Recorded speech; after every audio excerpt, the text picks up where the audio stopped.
नमस्कार। स्वागत है आप सबका द इकोनॉमिस्ट में। तो चलिए हमेशा की तरह आज के दिन की भी शुरुआत करते हैं द स्पीकिंग ट्री के आर्टिकल के साथ। आज यहाँ हम बात करने जा रहे हैं the sanctity of the nature. So कहने का मतलब कुदरत की जो पवित्रता होती है ना, उसको समझने की यहाँ पर बात की गई है, उसको एंजॉय करने की यहाँ पर बात की गई है, जिंदगी को एंजॉय करने की बात की गई बेसिकली। तो यहाँ पर जो हमारे पुराने साधु थे, एशियन साधु थे, स्पिरिचुअल मास्टर्स थे, तो उन्होंने भी एंजॉय किया था अपने समय पर नेचर को, उसके रहस्य को समझने की कोशिश की through meditating upon nature. Okay, तो बाद में वो वेदास के थ्रू टीचिंग्स हमें देकर भी गए कि कैसे नेचर है। ओके, नेचर में कितनी विभिन्नताएं। ओके, तो कैसे इन्होंने एंजॉय किया, कैसे वो मेडिटेट करते थे, तो ये सब चीजें उन्होंने हमें बताई। ओके, तो यहाँ पर आगे ऑथर बात कर रहे हैं कि one of the reasons I have enjoyed so much spiritual travel. तो कोई एक रीजन है, ओके, जैसे जिसके थ्रू मैंने स्पिरिचुअल ट्रैवल को एंजॉय किया है, ओके, अपने पिछले 15 साल की जिंदगी में। तो उसका रीजन ये है कि because I love to listen to song of nature in various countries where the frequencies are different and where Asian wisdom is stored waiting for us to discover it. So कहने का मतलब इनके अंदर एक जिज्ञासा थी। ओके, किसकी जिज्ञासा थी? कि नेचर को जानने की। ओके, जो पुराने जो एंशियंट विजडम है, ओके, मतलब जैसे पुराने साधु संत कह के गए थे, ठीक है, उनका प्रभाव था इनके मन के ऊपर। ओके, तो यहाँ पर पिछले 15 सालों से यही काम करते हैं। क्या करते हैं? अलग अलग कंट्रीज में विजिट करते हैं, वहां पर जो है जो एक आवाज आती है कुदरत का, जो सॉन्ग है, ओके, जो गाना जो गुनगुनाती है कुदरत। ओके, तो जैसे आप सुबह उठो तो ठीक है, तो पंछी जाते हैं, ठीक है, आवाज करते करते, ठीक है, और भी मतलब विभिन्न तरह की जो है जो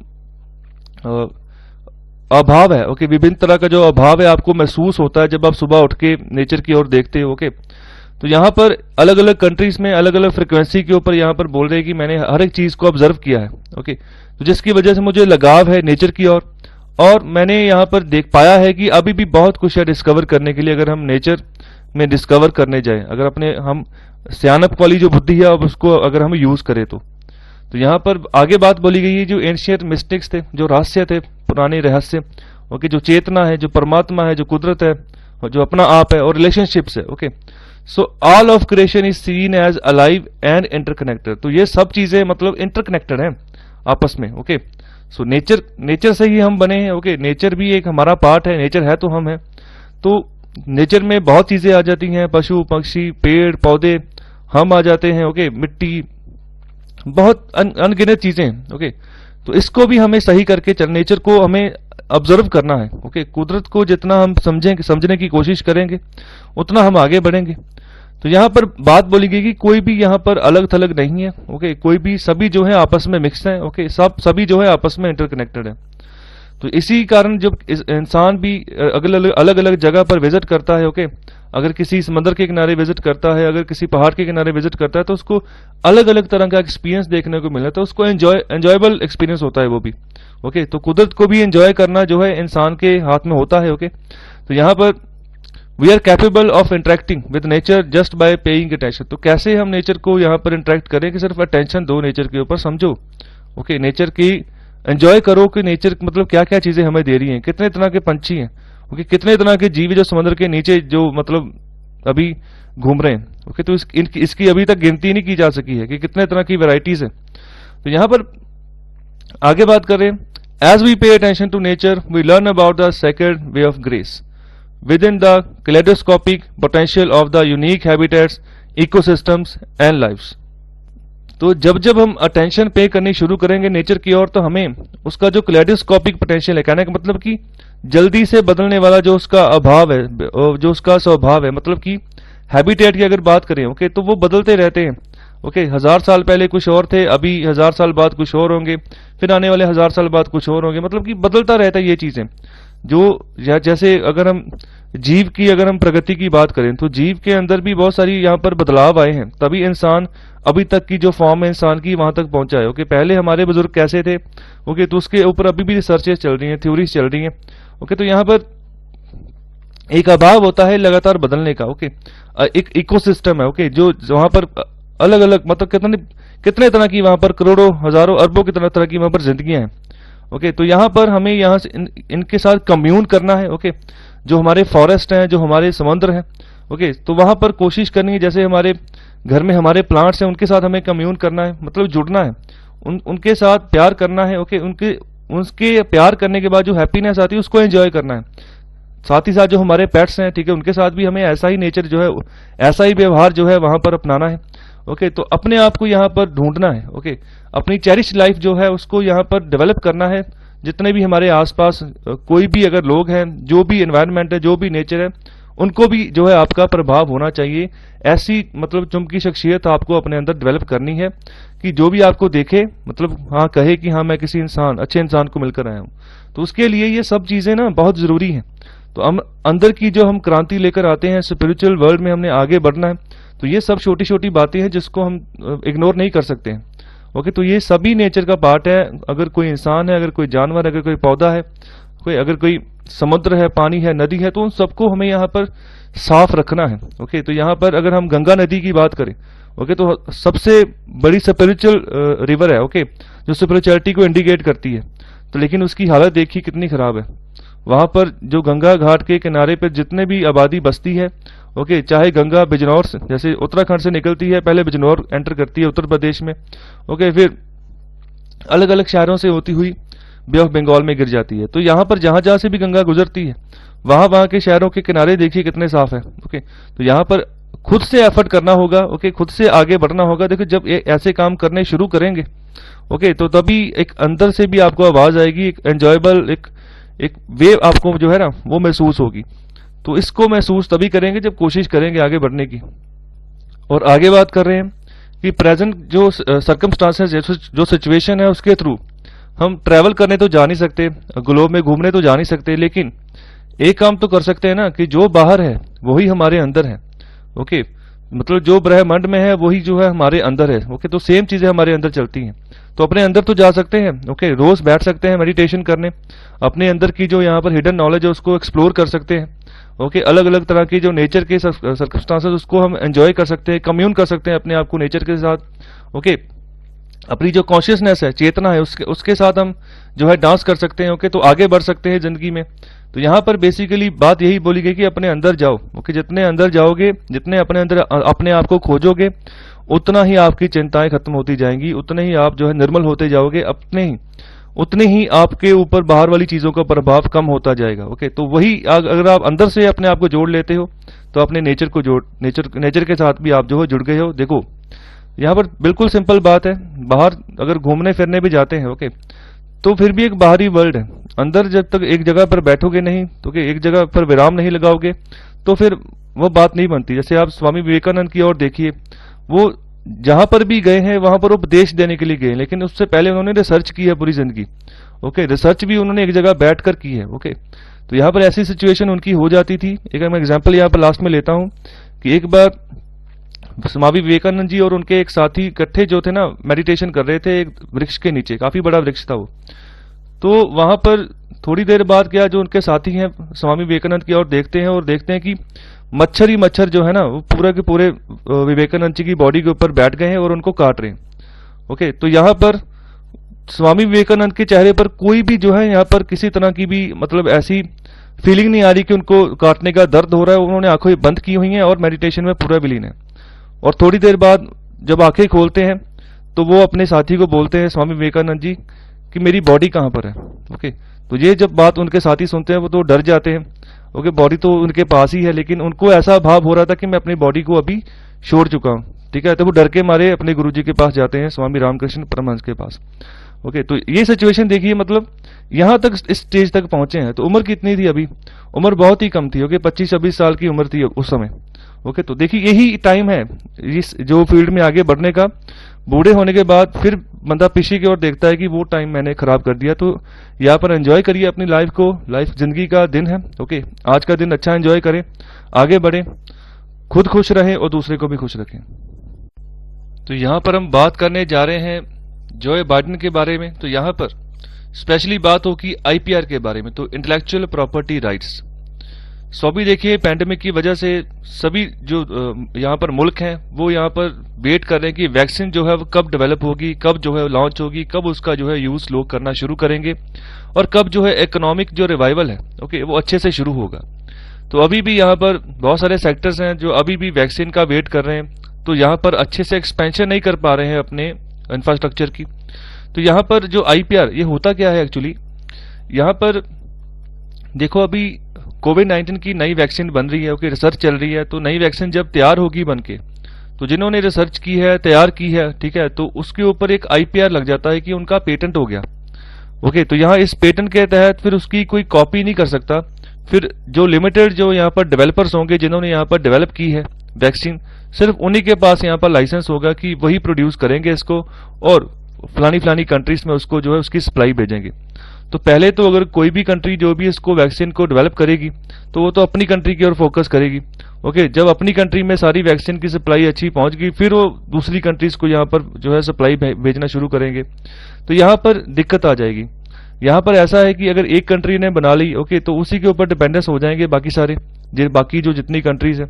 तो यहाँ पर बेसिकली क्या कहा गया है कि जो यहाँ पर जॉय बाइडन है, इनको बोला गया है कि वो जो आईपीआर राइट्स है ना उसको बाय कर लें, उसको खरीद लें, सरकार खरीद ले। जिससे क्या होगा, अगर लाइसेंस सरकार खरीद लेती है ना, जितना भी पैसा बनता है वो दे उनको, जिनका भी आईपीआर हो, जिनका भी पेटेंट हो।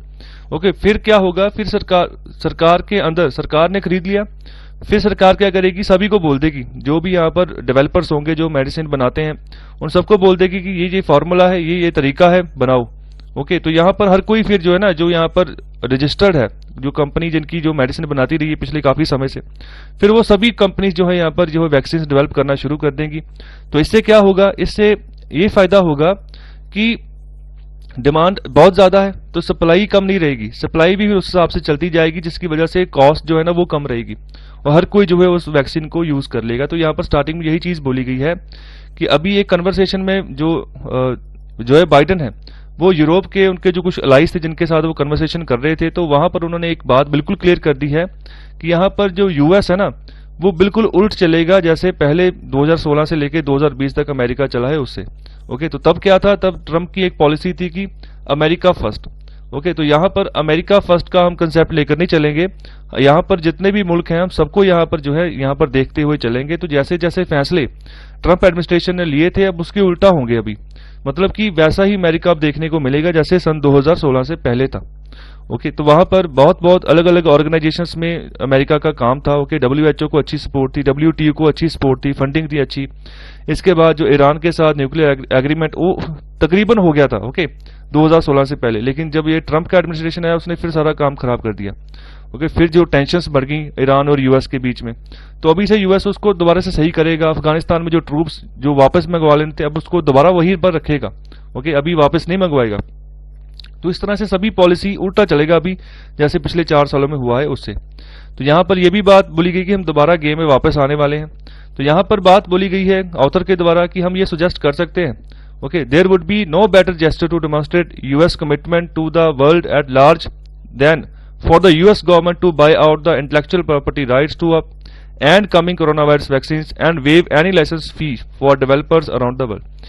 तो यहाँ पर यह बात की गई है कि जो अमेरिका है ना एक अच्छा जेस्चर शो कर सकता है अपनी कमिटमेंट के प्रति कि हम जो है आने वाले समय में जो कंट्रीज में डेवलपर्स ये दवाई वैक्सीन को जो डेवलप करेंगे वहां पर उसके सारे आईपीआर राइट्स खरीदेंगे और पूरे यहाँ पर वर्ल्ड के जो डेवलपर्स हैं उनको जो है यहाँ पर फायदा पहुंचाएंगे कि लाइसेंस फ्री कुछ नहीं लगेगी। अब जो है आप फ्री ऑफ कॉस्ट, मतलब किसी तरह की अब लाइसेंस फीस नहीं लगेगी, जो एक्स्ट्रा चार्जेस लगते हैं तो आप जो है डेवलप कर सकते हैं वैक्सीन को। ओके, तो पूरे वर्ल्ड में। ओके, तो यहाँ पर पूरे वर्ल्ड की बात की गई है। तो फिलहाल आगे बात कर रहे हैं कि अगर हम यहाँ पर बात करें कि सिर्फ और सिर्फ अमेरिका अपने अमेरिकन वैक्सीन डेवलपर्स के ही आईपी खरीदता है, ओके, इंटेलेक्चुअल प्रॉपर्टी राइट्स खरीदता है, तो उससे क्या होगा, एक मॉडल, वो भी एक मॉडल सेट कर देगा कि बाकी कंट्रीज भी ऐसा करें।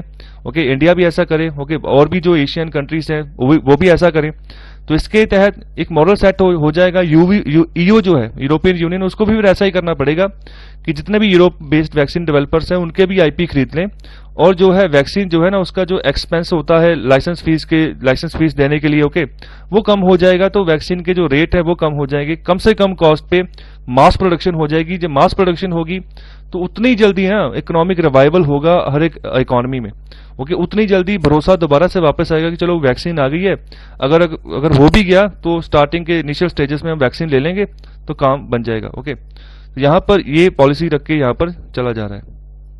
सो आगे बात कर रहे हैं कि अगर बात करें डेवलपिंग कंट्रीज की, फॉर एग्जांपल इंडिया है, ओके, चाइना है, तो यहाँ पर अगर वैक्सीन डिस्ट्रीब्यूशन की बात करें तो वहां पर -70 डिग्री सेल्सियस के ऊपर इसको स्टोर करना होता है वैक्सीन को।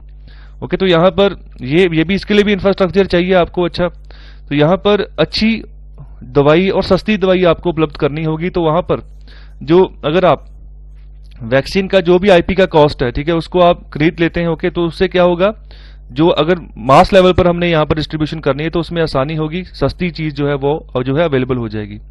तो यहाँ पर आगे बात बोल रहे हैं, the reality is that while rich countries have bout of large volumes of the initial batches of the promising vaccines for their citizens, they can stay secure from the virus only when the rest of the world is vaccinated. तो यहाँ पर जो advanced countries हैं, जिनके पास पैसा ज्यादा है, उन्होंने स्टार्टिंग के वॉल्यूम ऑलरेडी खरीद चुके हैं, वो कि अपने जो देश के जो लोग हैं उनको जो है यहाँ पर वैक्सीन वो प्रोवाइड करेंगे। लेकिन ये भी यहाँ पर बात की गई है कि वो तभी सिक्योर होंगे जब पूरा वर्ल्ड सिक्योर होगा, मतलब कि पूरे वर्ल्ड को यहाँ पर जब वैक्सीनेशन मिलेगी तभी वो खुद भी सिक्योर रहेंगे। नहीं तो दोबारा से जब ये फ्लाइट्स वगैरह जब दोबारा शुरू हो जाएंगी, ठीक है, तो फिर दोबारा से लोग इधर उधर जाना शुरू हो जाएंगे, डेवलपिंग कंट्रीज से एडवांस इकोनॉमीज में जाना शुरू कर देंगे, एडवांस इकोनॉमी के बंदे डेवलपिंग कंट्रीज में यहाँ पर विजिट करना शुरू कर देंगे। ओके, जब धीरे धीरे टूरिज्म रिवाइवल होगा, ओके, तो तब क्या होगा, तब सभी और ये वैक्सीनेशन चाहिए। ऐसा नहीं है कि एक कंट्री ने वैक्सीनेशन कर दी, फिर बाद में किसी और कंट्री में घूमने गए हैं तो वहां से फिर वायरस हो गया, ओके, तब क्या करोगे। ओके, अगर उस डेवलपिंग कंट्री में वैक्सीन अवेलेबल ही ना हुई तो फिर कैसे बचोगे। ओके, तो यहाँ पर ये सबसे जरूरी है कि सारे वर्ल्ड को यहाँ पर जो है हमें सही देखकर चलना है। तो यहाँ पर आफ्टर ऑल बात की गई है कि in the modern world avoiding contact with the rest of the world is next to be impossible. ये इम्पॉसिबल है अगर हम कहें कि हम कांटेक्ट में आएंगे ही नहीं किसी वर्ल्ड के किसी और दूसरे मेंबर में, क्योंकि इकोनॉमी जब रिवाइव होती है तो सभी इंटरेक्शन दोबारा से शुरू हो जाती है। ओके, तो जब सभी इंटरेक्शन शुरू हो जाती है तो ये इम्पॉसिबल है कि हम किसी के इंटैक्ट में नहीं आएंगे, कॉन्टैक्ट में नहीं आएंगे। तो यहाँ पर हमें कम से कम जो वर्ल्ड की 60% जो पॉपुलेशन है ना, उसको यहाँ पर large number of vaccine doses भेजनी होगी। ओके, तो इंडिया और साउथ अफ्रीका ये भी जो है इसके लिए कॉल दे चुके हैं कि आईपी जो राइट्स हैं इसको यहाँ पर उसकी माफ करो, उसकी फीस जो है माफ कर दो। ओके, जो वैक्सीन यहाँ पर बनाई जाएंगी कोविड के लिए। ओके, तो as have other individuals and leaders, और भी बहुत सारे इंडिविजुअल्स और लीडर्स ने भी ये बात जो है कही है कि आईपीआर राइट्स के जो यहाँ पर फीस है वो माफ हो जानी चाहिए। ओके, जहां पर बेसिकली सरकार अगर खरीद लेती है तो फिर डेवलपर्स को यहाँ पर कोई टेंशन नहीं है, वो जितनी चाहे उतनी जो है यहाँ पर वैक्सीन जो है प्रोड्यूस कर सकते हैं। और आर्टिकल में आखिर में ये बात बोल रहे हैं कि जब हम वैक्सीन की कॉस्ट घटाते हैं, ओके, आईपी लाइसेंस खरीद के, तो यहाँ पर प्राइसेस जो है वो कम होंगे, जिसकी वजह से एक जो बाइडेन एडमिनिस्ट्रेशन है ना उसको एक अच्छा इंपैक्ट मिलेगा। ओके, तो ये बताएंगे पूरी दुनिया को कि कैसे जो है यहाँ पर एडमिनिस्ट्रेशन चलानी चाहिए। ओके, एक डेमोन्स्ट्रेशन है, ओके, तो वो बताएंगे दुनिया को कि हम कैसे अलग है ट्रंप एडमिनिस्ट्रेशन से। ओके, तो यहाँ पर जैसे देखो कोविड-19 जब नया जब मार्च महीने आ गया था, ओके, इंडिया में फैलना शुरू हो गया, बाद में अमेरिका में फैलना शुरू हो गया, तो ट्रंप ने क्या किया, डब्ल्यूएचओ से नाता ही तोड़ दिया। ओके, डब्ल्यूएचओ में काफी बड़ी हिस्सेदारी है और अमेरिका की। ओके, मतलब काफी बड़े पैमाने पर वो जो है पैसा वहां पर प्रोवाइड करता है, लेकिन उसे नाता ही तोड़ दिया कि तुम्हारी वजह से हमारी इकोनॉमी बंद करनी पड़ गई अमेरिका को, जिसकी वजह से अमेरिका को काफी नुकसान हुआ। हालांकि चाहिए क्या था कि ट्रंप को चाहिए था कि अपनी लीडरशिप क्वालिटी दिखाते। अगर अमेरिका अपने आप को सुपर पावर कहता है, ओके, पूरे वर्ल्ड में अपना डोमिनेंस रखता है, तो अपनी यहाँ पर काबिलियत दिखाते, अपनी अच्छी सोच दिखाते। ओके, कि हाँ डब्ल्यूएचओ को और सपोर्ट दो ताकि कि वैक्सीन जल्दी से जल्दी डेवलप हो सके तो इसको जो है हम टैकल कर सके। ओके, लेकिन तब जो था माइंड क्या था, लड़ाई करने के ऊपर दौड़ रहा था कि चाइना से हम एक तरह से उसको गालियां दे दें पहले। ओके, तो यहाँ पर एक अच्छी हाई विजिबिलिटी ग्लोबल लीडरशिप आने वाले समय में आपको जो है देखने को मिलेगी। ओके, तो यहाँ पर जो प्रेसिडेंट है बाइडेन, ओके, तो यहाँ पर ये आशा की जा रही है पूरे वर्ल्ड की तरफ से कि अभी जो पहले जैसा सिनेरियो था ना वो नहीं होगा। ओके, जैसे 2016 से पहले काम चलता था वैसे ही चलेगा। जिन जिन एरियाज में अमेरिका ने अपने नाते तोड़े हैं वहां पर दोबारा से जो है अमेरिका अपनी एंट्री करेगा। यहाँ पर हम बात करने जा रहे हैं गिग वर्कर्स के बारे में। सो गिग वर्कर्स क्या होते हैं, सबसे पहले ये जान लेते हैं। सो गिग वर्कर्स ये एक तरह के इंडिपेंडेंट कॉन्ट्रैक्टर्स होते हैं। ओके, ऑनलाइन यहाँ पर प्लेटफॉर्म प्रोवाइड करते हैं। ओके, फॉर एग्जांपल जैसे मैं उबर की एग्जांपल लूं, ओला की एग्जांपल लूं। ओके, तो यहाँ पर आप भारत में भी देखोगे कि उबर और ओला ये अच्छे से यहाँ पर जो है टैक्सी सर्विसेज प्रोवाइड कर रहे हैं। तो यहाँ पर जो यहाँ पर टैक्सी चला रहे हैं, ओके, वो खुद अपनी टैक्सी के खुद ही मालिक होते हैं। ओके, तो एक तरह से वो कॉन्ट्रैक्टर हैं जिनको जो है यहाँ पर एक प्लेटफॉर्म जो है प्रोवाइड किया जाता है उबर के द्वारा, कि जिसके थ्रू उनको पता चल जाता है कि कहां पर उन्होंने जो है यहाँ पर कस्टमर को पिक करना है और कहां पर छोड़ना है।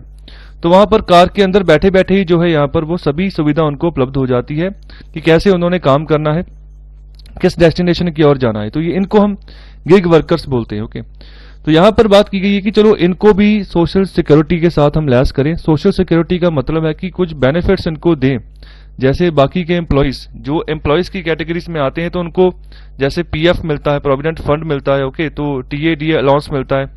तो ये अलाउंसेस वगैरह तो मोस्टली जो गवर्नमेंट जॉब्स होती है वहां पर होता है। प्राइवेट जॉब्स में यहाँ पर मोस्टली जो है फंड कट हो जाता है, ठीक है, फंड मिल जाता है। ओके, तो यहाँ पर इस एक तरह का बेनिफिट सोशल सिक्योरिटी का मिलता है।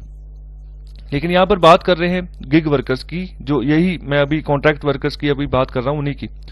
तो यहाँ पर जो कैलिफोर्निया की यहाँ पर बेसिकली बात की है कि उन्होंने अपना 46th प्रेसिडेंट चुना है। ओके, उन्होंने सिर्फ अपना प्रेसिडेंट ही नहीं चुना है, उन्होंने जो वोट किया है ना, वो इसलिए वोट किया है कि जो यहाँ पर गिग वर्कर्स है ना, ऊबर के जो जहाँ पर लिफ्ट के जो ड्राइवर्स होते हैं, ओके, उनको आप जो है यहाँ पर स्टेटस दो इंडिपेंडेंट कॉन्ट्रैक्टर्स का, ओके, ना कि एम्प्लॉइज का। तो यहाँ पर इंडिपेंडेंट कॉन्ट्रैक्टर्स की बात की गई है।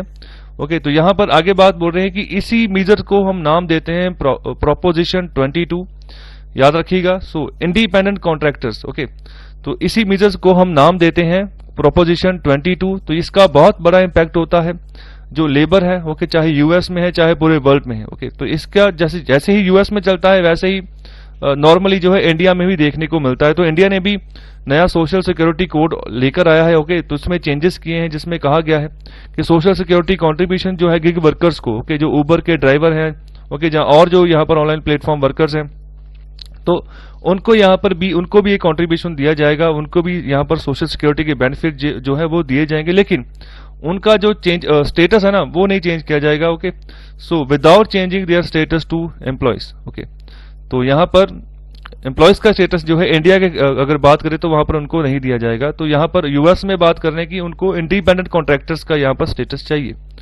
सो ओके, तो यहाँ पर आगे बात कर रहे हैं कि एम्प्लॉयज जो है यूएस में are entitled to benefit such as paid sick और personal leave, health care insurance and unemployment insurance. तो ये इस तरह के बेनिफिट्स हैं अमेरिका में जो मिलते हैं एम्प्लॉयज को। ओके, तो यहाँ पर जो इंडिपेंडेंट कॉन्ट्रैक्टर होता है उसको इतने बेनिफिट नहीं मिलते हैं। ओके, क्योंकि इसी कॉन्ट्रैक्टर के नीचे ही जो बाकी के जो सर्विस जो है वो मिलती है दूसरों को। Okay, so from those who utilize their services, तो उनसे यहाँ पर इसको बेनिफिट नहीं मिलते हैं। जैसे देखो, अगर कोई उबर का ड्राइवर है, अगर किसी कस्टमर को सर्विस प्रोवाइड कर रहा है, ठीक है, एक जगह से दूसरी जगह पर छोड़कर आ रहा है, तो उसको सिर्फ उसका जो है फेयर जो है ना वही मिल रहा है, उसका किराया मिल रहा है, उसमें कोई अदर बेनिफिट नहीं उसको मिल रहा है कि ये तेरी जो अगर तू छुट्टी लेगा, ठीक है, तो ये पैसे तेरी छुट्टी के हैं, ठीक है, ये तेरे हेल्थ केयर इंश्योरेंस के हैं। तो ऐसा नहीं है, ठीक है, जिस दिन तो तुझे काम नहीं मिलेगा तो उसके लिए ये पैसे हैं, उसको सिर्फ एक फेयर मिलता है। ओके, तो यहाँ पर इंडिपेंडेंट कॉन्ट्रैक्टर के केस में ऐसा होता है, उसको इतने बेनिफिट्स नहीं होते हैं। ओके, आगे बात कर रहे हैं यहाँ पर जो उबर है, लिफ्ट है, डूर डैश है। ओके, तो ये सभी की सभी ये ड्राइविंग कंपनीज है। कहने का मतलब ये एक प्लेटफॉर्म है जो ड्राइवर्स को यहाँ पर प्रोत्साहन देती है कि आप हमारी कंपनी के थ्रू अपनी टैक्सी जो है ऑपरेट करें तो आपको बेनिफिट्स मिलेंगे, इंसेंटिव्स मिलेंगे। तो यहाँ पर इसी के तहत इन्होंने $205 मिलियन जो है यहाँ पर स्पेंड किए हैं to support proposition 22। Okay, so making it most expensive ballot measures in California history. तो बहुत महंगा यहाँ पर जो है देखा गया है अभी तक की जो कैलिफोर्निया की हिस्ट्री है, प्रोपोजिशन 22। तो इससे क्या हुआ कि जो यहाँ पर कैलिफोर्निया का सुप्रीम कोर्ट का जो यहाँ पर रूलिंग आई थी उसके उलट चले गए। ओके, तो वहां पर क्या बोला था, उन्होंने बोला था कि जो 5 मैंडेटरी कंपनीज हैं to treat gig workers as employees, वहां पर कहा गया कि गिग वर्कर्स को आप एज एम्प्लॉयज ट्रीट करो। ओके, तो लेकिन यहाँ पर डिमांड क्या आ रही है कि उनको इंडिपेंडेंट कॉन्ट्रैक्टर्स के ऊपर जो है यहाँ पर शिफ्ट किया जाए यूएस के केस में। ओके, तो लेकिन इंडिया के केस में गिग वर्कर्स को यहाँ पर सीधे सीधे जो है यहाँ पर सोशल सिक्योरिटी बेनिफिट देने की यहाँ पर कोशिश की जा रही है। ओके, तो यहाँ पर इंडिपेंडेंट कॉन्ट्रैक्टर्स का ही काम होता है इंडिया के क्षेत्र में। ओके, यहाँ पर एम्प्लॉयज का जो है यहाँ पर स्टेटस नहीं होता है। अगर उबर ये बोलते कि इंडिया में जितने भी ये टैक्सी चला रहे हैं उबर की, तो उनके एम्प्लॉयज हैं। ओके, तो अगर देखो उबर की कुछ अपनी टैक्सियां हैं। ओके, बहुत सारी जो टैक्सीज हैं वो बाहर की होती हैं। ओके, मतलब जिनके मालिक वो खुद होते हैं। तो अगर उसको हम देखें कि वो भी एम्प्लॉयज हैं, तो वो एम्प्लॉयज नहीं है, वो अपने कॉन्ट्रैक्टर है, मतलब खुद से ठेके ले रहे हैं उबर से। ठीक है, तो उबर उनको जो है यहाँ पर ठेके प्रोवाइड कर रहा है। ओके, तो यहाँ पर बात थोड़ी अलग हो जाती है। तो इसको यहाँ पर समझने की जरूरत है। बहुत सारा पैसा जो है ये कंपनीज लगा रही हैं। क्यों लगा रही हैं? कि अपनी जो कंपनी है उसकी एक्सपेंशन अच्छे से कर पाए। ओके, ये भी इनको सोचना पड़ता है कि सोशल सिक्योरिटी कैसे हम उसको टैकल करके चले, तो इसके बारे में भी ये सोचती हैं। लेकिन फाइनेंशियली जो है इनके अकॉर्डिंग जो है यहाँ पर मुमकिन हो नहीं पाता। यहाँ पर उबर क्या कह रहा है? उबर ने यहाँ पर आर्ग्यू किया है कि वो कोई ट्रांसपोर्ट कंपनी नहीं है यहाँ पर। ओके, उनके पास ड्राइवर्स हैं, लेकिन वो सिर्फ एक टेक प्लेटफॉर्म है, जो एक तरह का प्लेटफॉर्म जो है प्रोवाइड करते हैं इंडिपेंडेंट कॉन्ट्रैक्टर्स को, कि अपनी जो है यहाँ पर सर्विस प्रोवाइड करो कंज्यूमर्स को, जो भी यहाँ पर आपके कस्टमर्स हैं उनको। तो यहाँ पर जो लेबर है वो आर्ग्यू कर रही है कि गिग वर्कर्स है, ओके, उनको भी यहाँ पर एम्प्लॉयमेंट बेनिफिट्स जो है मिलने चाहिए। ओके, तो ये भी जो आर्ग्यूमेंट है ये सेम वही है जो जो बाइडन जो है उन्होंने अपने इलेक्शन कैंपेन में यूज किया था, कि हम भी जो है गिग वर्कर्स को भी जो है सोशल सिक्योरिटी प्रोवाइड करेंगे आने वाले समय में। तो यहाँ पर लास्ट में बात बोलेगी, as compromise proposition 22 offers limited benefits for gig workers, companies using gig workers will try to replicate the California outcome across the US and abroad. तो फिलहाल तो यहाँ पर जो अगर प्रोपोजिशन 22 की बात करें तो बहुत ही कम यहाँ पर बेनिफिट्स हैं गिग वर्कर्स के लिए। कंपनीज भी यहाँ पर क्या करती हैं, मोस्टली जो यहाँ पर कैलिफोर्निया में जो आउटकम निकलेगा उसी को इंप्लीमेंट करेंगी यूएस में और बाकी के जो मुल्कों जहां पर ऊबर जो है ऑपरेट कर रही है, जहां पर अपना काम चला रही है। तो जैसे यहां पर बेनिफिट्स प्रोवाइड करेगी वैसे ही बाकी के मुल्कों में ये ऐसा ही काम चलेगा इनका। तो इसकी यहाँ पर आगे बात की है कि जो हमारा इंडिया का जो सोशल सिक्योरिटी कोड है ना, वो भी सिमिलर ऐसी सिचुएशन का लग रहा है जैसे प्रोपोजिशन 22 का है। ओके, तो यहाँ पर जैसे सोशल सिक्योरिटी कोड 2020 आया है, तो उससे ऐसा तो उन्होंने कहा है कि सोशल सिक्योरिटी बेनिफिट जो है गिग वर्कर्स को और अनऑर्गेनाइज सेक्टर वर्कर्स को हम प्रोवाइड करेंगे। सो अनऑर्गेनाइज सेक्टर मतलब जिसका कोई लेखा जोखा नहीं है। ओके, जैसे कोई ठेली वाले होते हैं जो अपनी दुकान लगाते हैं किसी पुल के किनारे, किसी सड़क के किनारे। ओके, तो जैसे मंडी में सामान पहुंचता है तो वहां से बहुत सारे लोग सामान लेकर जाते हैं, सब्जी लेकर जाते हैं, तो सारा इनफॉर्मल सेक्टर है। ओके, अनऑर्गेनाइज सेक्टर है जिसका कोई लेखा जोखा नहीं है। तो उनको भी यहाँ पर जो है बेनिफिट पहुंचाने की बात की गई, जो हमारा सोशल सिक्योरिटी कोड है 2020 उसके तहत, और गिग वर्कर्स को भी यहाँ पर जो है बेनिफिट पहुंचाने की बात कही है। सो आगे बात कर रहे हैं, while the how of this is yet to be worked out, the goal sets a benchmark. A portion of fees paid to contractor can mandatorily be set aside for pension and healthcare insurance. This does not compromise flexibility. तो यहाँ पर सीधी सीधे बात बोली गई है कि हमें भी अभी ये देखना होगा कि कैसे इनको ये जो है ये काम करेगी सिचुएशन, कैसे इनको यहाँ प्रोवाइड की जाएगी बेनिफिट्स जो है गिग वर्कर्स को। तो यहाँ पर एक सोल्यूशन दिया गया है कि जो आप फीस लेते हो, ओके, जो भी कॉन्ट्रैक्टर को जो फीस पे होती है, जो फेयर पे होता है, ओके, जो भी कस्टमर्स के द्वारा, तो उसमें से कुछ हिस्सा रख लो, 5%, 10%, ठीक है, जितना भी बनता है, ओके, वो रख लो कि उसको जो है यहाँ पर यूज किया जाएगा किसके लिए, जो वहां पर जो कॉन्ट्रैक्टर है, ओके, जो वहां पर सर्विस प्रोवाइड कर रहा है उसको यहाँ पर पेंशन बेनिफिट पहुंचाने के लिए या फिर हेल्थ केयर इंश्योरेंस उसको प्रोवाइड करने के लिए। तो यहाँ पर जितने भी पैसे ये कमाते हैं इनको कंपनी में जमा करवाने पड़ते हैं, ठीक है। उस हिसाब से कंपनी जो है खुद से जो है यहाँ पर 10%, 2% जितना भी उनके अमाउंट से हिसाब से लगते हैं कि इतनी हमें इसको बेनिफिट्स देने चाहिए, तो उसमें से यहाँ पर सेपरेट रख ले और बाद में यहाँ पर जो है इनको प्रोवाइड कर रहे। तो इससे फ्लेक्सिबिलिटी में कोई कॉम्प्रोमाइज जो है आने वाले समय में नहीं होगा। ओके, देखो जो भी कोई कंपनी कमाती है उसी में से ही जो है ना बेनिफिट्स बनवा के देगी अपने वर्कर्स को। तो यहाँ पर बेसिकली यही बात की गई है, या तो थोड़ा सा किराया बढ़ाएंगे, ओके, जहाँ फिर जो एग्जिस्टिंग किराया है, ठीक है, उसी में जो है यहाँ पर हस्तक्षेप करके और कुछ परसेंट जो है यहाँ पर सोशल सिक्योरिटी के तौर पर जो सेव कर लिया जाएगा और बाद में जो है बेनिफिट्स दे दिए जाएंगे जो यहाँ पर वर्कर्स हैं, गिग वर्कर्स हैं उनको। यहाँ पर बेसिकली इस आर्टिकल में यही बात की गई थी कि कैसे बेनिफिट पहुंचाएं जो गिग वर्कर्स हैं, जो ऑनलाइन प्लेटफॉर्म वर्कर्स हैं उनको। सो आई होप आपको लेक्चर अच्छा लगा है, तो कृपया लाइक, शेयर और सब्सक्राइब जरूर करें। बहुत बहुत शुक्रिया लेक्चर सुनने के लिए।